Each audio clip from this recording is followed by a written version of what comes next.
Hello everyone.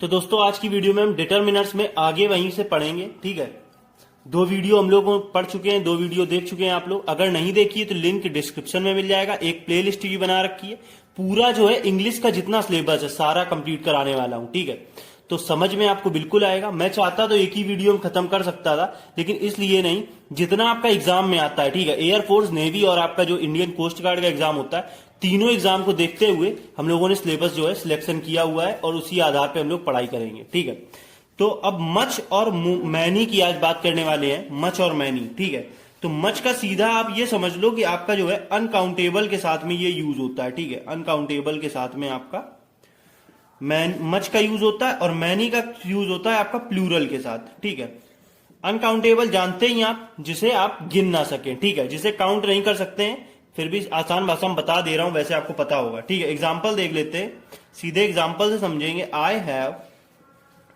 Much friends. ठीक है, much friends. अब ये आपका जो है इरर में क्वेश्चन बन सकता है। आई हैव मच फ्रेंड्स, तो फ्रेंड्स क्या है यहां पर? काउंटेबल है और प्लूरल है, अनकाउंटेबल नहीं है। फ्रेंड्स, फ्रेंड्स को आप गिन सकते हैं आसानी से। तो यहां पर क्या होगा, मच ना आकर के क्या आएगा, मैनी आएगा। I have many friends, simple है।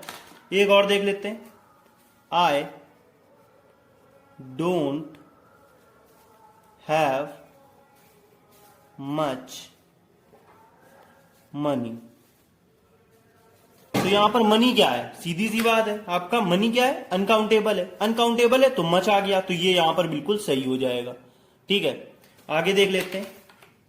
अब बात आती है मोर की। ठीक है, समझ गए होंगे, बस इतना ही याद रखना है। मच आपका अनकाउंटेबल के साथ आएगा और मैनी आपका प्लूरल के साथ आएगा, काउंटेबल हो सकता है। ठीक है, देन आप बात करते हैं मोर की। ठीक है, मोर की अगर हम बात कर लें तो मोर आपका अनकाउंटेबल प्लूरल के साथ में यूज होता है। ठीक है, प्लूरल। जैसे एग्जांपल देखेंगे, आई नीड मोर मनी। तो मनी क्या है यहां पर? मनी आपका अनकाउंटेबल है और प्लूरल है, तो यहां पर आपका जो है आ जाएगा मोर। बिल्कुल सही है। ठीक है, अब एक और देखते। I have more friends than you. अब यहां पर फ्रेंड्स क्या है आपका? फ्रेंड्स है आपका प्लूरल, काउंटेबल है, और यहां पर मोर आ गया तो प्लूरल है। ठीक है, अब जब प्लूरल होगा वहां पर भी आपका मोर का यूज हो जाएगा। ठीक है, अब बात कर लेते हैं मैनी मोर की। ठीक है, इससे भी क्वेश्चन रेयरली केस में बन जाता है, लेकिन शॉर्ट में हम लोग देख लेंगे। ठीक है, मैनी मोर अगर होगा तो उसके साथ आपका प्लूरल यूज होगा। I have many more friends. Simple है, फ्रेंड्स आपका प्लूरल है, मैनी मोर आपका यूज हो जाएगा। बिल्कुल करेक्ट है। ठीक है, तो ये छोटे छोटे पॉइंट्स थे जो आपको एग्जाम में देखने को मिल जाते हैं। देन अब एक मोस्ट इंपॉर्टेंट चीज हम लोग देखने वाले हैं, जो है सम और एनी। ठीक है, बिल्कुल मोस्ट इंपॉर्टेंट है और आपका एग्जाम में क्वेश्चन बन जाता है। सम की अगर बात करें तो सम का मतलब है पॉजिटिव, पॉजिटिव में यूज होता है। लेकिन एनी का मतलब क्या होता है? निगेटिव। एनी निगेटिव में यूज होता है, निगेटिव सेंटेंस में। एनी का मतलब आपको पता है, कोई भी। ठीक है, एक जनरल तौर पे आपको पता होना चाहिए। एनी का मतलब होता है कोई भी, और सम का मतलब आपको पता है कुछ। ठीक है, ये जनरल वे में है, कुछ।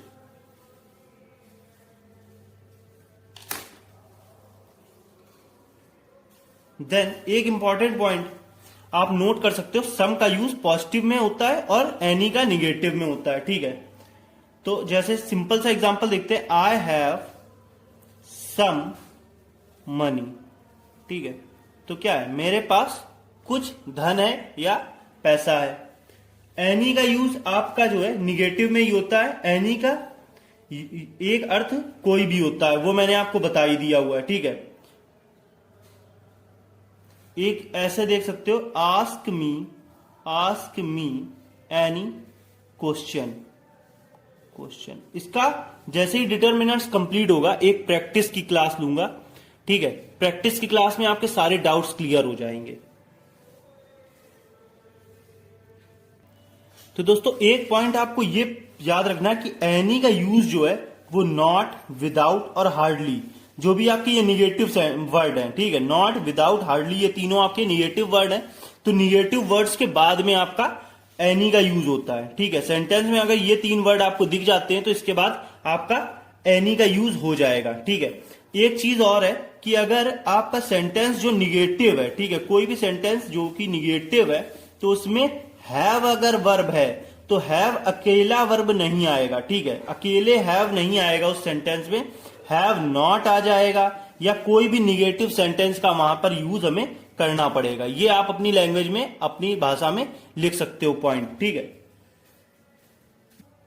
एक एग्जांपल भी देख लेते हैं। I have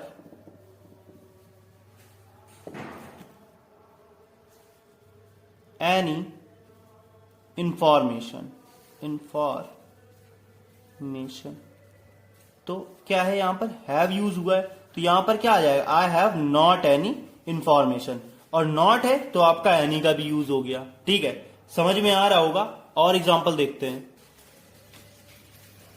I do not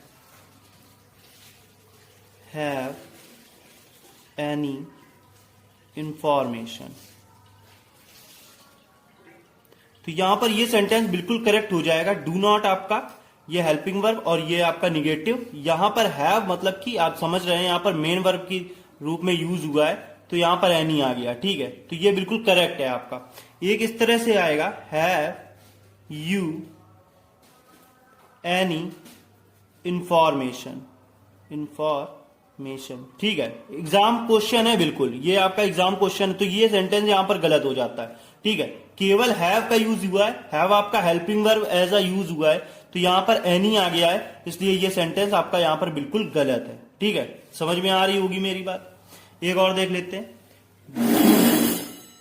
you have any information. अब यहां पर क्या हुआ है, हैव आया, हैव के साथ एनी यूज हो गया, लेकिन हेल्पिंग वर्ब क्या है, डू है यहां पर, ठीक है। तो ये as a main verb use हुआ है, ठीक है, और इसके साथ एनी आ गया, तो ये सेंटेंस आपका बिल्कुल सही है। समझ में आ रही है बात। हैव अगर हेल्पिंग वर्ब होगा और केवल हैव यूज होगा तो यहां पर आपका ये गलत हो जाएगा, ठीक है। तो ये सेंटेंस नहीं बनेगा।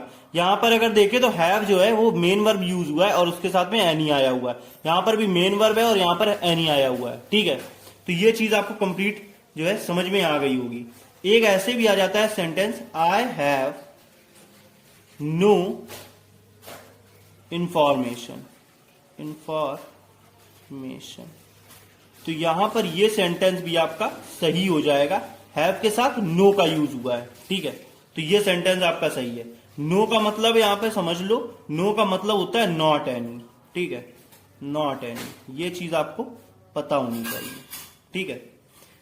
एक जो है एग्जाम क्वेश्चन है, आई हैव नो एनी, ठीक है। इस तरह से एरर आ जाता है, क्वेश्चन आता है ये, I have no any information.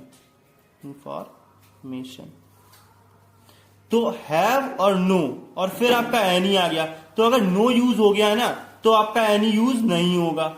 ये गलत था, अगर एनी काट दोगे तब ये सेंटेंस सही होने वाला है, ठीक है। तो अगर हैव और नो ऑलरेडी निगेटिव है तो निगेटिव के बाद एनी भी निगेटिव, तो डबल निगेटिव नहीं आ सकता, ठीक है। तो ये चीज आपको समझनी होगी। यहां पे एक आप पॉइंट यूज कर सकते हो कि नो के साथ आपका जो है, नो के साथ एनी का यूज नहीं होता, ठीक है। किसी भी सेंटेंस में अगर नो है और उसके बाद एनी दिख जाए तो वो गलत है आपका सेंटेंस, ठीक है। तो एनी आपको रिमूव करना होगा तभी वो सेंटेंस सही होगा। तो ये बहुत इंपॉर्टेंट पॉइंट है, ये आप नोट कर सकते हो, ठीक है। जैसे देख सकते हो example, I do not have any money, ठीक है, मनी। तो ये सेंटेंस आपका सही हो जाएगा, do not have any money, ठीक है। हैव के बाद एनी आ गया तो ये सेंटेंस आपका बिल्कुल सही है। अब देखिए दोस्तों, ये एक एग्जाम्पल है, ठीक है। The doctor told him not take some food for 3 days। यहां पे सम और एनी का यूज आप अच्छे से समझ जाओगे, और एग्जाम क्वेश्चन है ये। यहां पे सम का यूज किया गया, लेकिन पहले आप देख सकते हो नॉट का यूज हो चुका है। तो अगर सेंटेंस में पहले नॉट का यूज हो चुका है, पहले ही बता चुका हूं, तो आपका सम नहीं क्या आएगा, आपका एनी आएगा। तो यहां पर करेक्ट होगा, the doctor told him not take any food for 3 days। अब ये सेंटेंस आपका सही है। तो एरर पहचाना आप सीख गए होंगे मुझे लगता है। तो यहां पर एक जो है आप पॉइंट नोट कर सकते हो और बिल्कुल करो भी, ठीक है। अगर सेंटेंस में पहले कोई निगेटिव वर्ड आ जाए, ठीक है, कोई भी अगर कोई निगेटिव वर्ड आ जाता है, निगेटिव वर्ड, तो दोस्तों निगेटिव वर्ड जैसे नॉट है आपका, तो कोई भी निगेटिव वर्ड आएगा तो उसके बाद अगर सम और एनी का यूज करना है तो आप एनी यूज करेंगे, ठीक है। यहां पे एग्जांपल में हम लोगों ने समझ भी लिया है, तो आप क्या यूज करोगे, एनी का यूज करोगे अगर कोई निगेटिव वर्ड आ जाता है, जैसे नॉट है या कोई भी निगेटिव वर्ड। तो ये मोस्ट इंपॉर्टेंट पॉइंट आपको नोट डाउन कर लेना है। और एक पॉइंट आप इसके बाद और नोट कर सकते हो कि निगेटिव एनी का यूज इंट्रोगेटिव सेंटेंस में भी किया जाता है, ठीक है। तो एनी का यूज जो है, एनी का यूज आप इंट्रोगेटिव में भी करते हो, ठीक है, इंट्रोगेटिव में। ये पॉइंट आपको और पता होना चाहिए और इसको नोट डाउन कर लें। जैसे कि आप